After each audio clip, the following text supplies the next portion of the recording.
So just checking in, see what everybody's doing on this Wednesday. I am here. Let's see if I can put this down.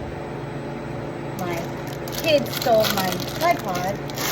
So I'm here prepping, making ice cream. This is all of our cookie dough pieces that's going to go into our cookie dough when it comes out of the ice cream maker. So I'm just getting it all mixed up and ready to go. And then we're actually going to be out of town this weekend, so I'm making, just in case we run out, some extra maple walnut with our pralined walnuts. And then we're going to make some kitchen sink as well as our peanut butter whiskey ice cream with screwball peanut butter whiskey in it and Nutter Butter cookies. And then we're also going to do our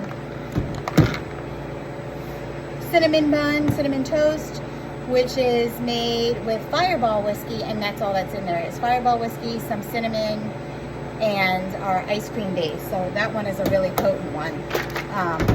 The peanut butter with the Nutter Butters and the peanut butter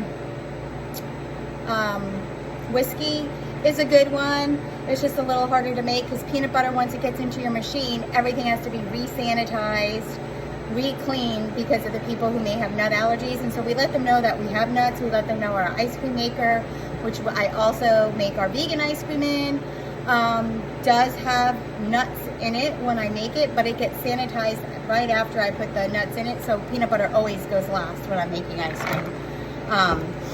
Otherwise, everything else would be infected with the peanut butter no matter how much I try to clean. So I always sanitize my machine when I start, run all my ice cream flavors in the weakest flavor to the heaviest flavor. So that's why I'm doing this vanilla-based ice cream with the cookie dough pieces first. Then we'll move on to the kitchen sink, the maple walnut. We'll do our cinnamon toast. And then we'll do our peanut butter last. So that way, once the peanut butter's done, the whole machine gets sanitized again. Then it gets taken apart, completely scrubbed, and re-sanitized just to make sure we have contained that contaminant of the peanut butter in it.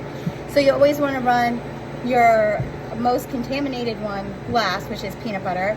And the other thing I always run last is chocolate.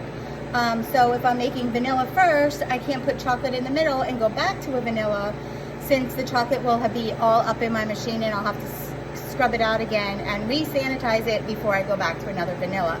So I always start with my lightest colors, go back to my darkest colors. I start with my lightest flavors. So vanilla, plain vanilla is my lightest flavor. And then I go to my deeper flavors, my chocolates, my peanut butters. And then I move from there. I always run my alcoholics ice creams last in the batch freezer for the purpose that they have alcohol in them, and then I'd have to re-sanitize and re-clean as well. And I can't just piggyback one on top of the other on top of the other if I go from alcohol to plain.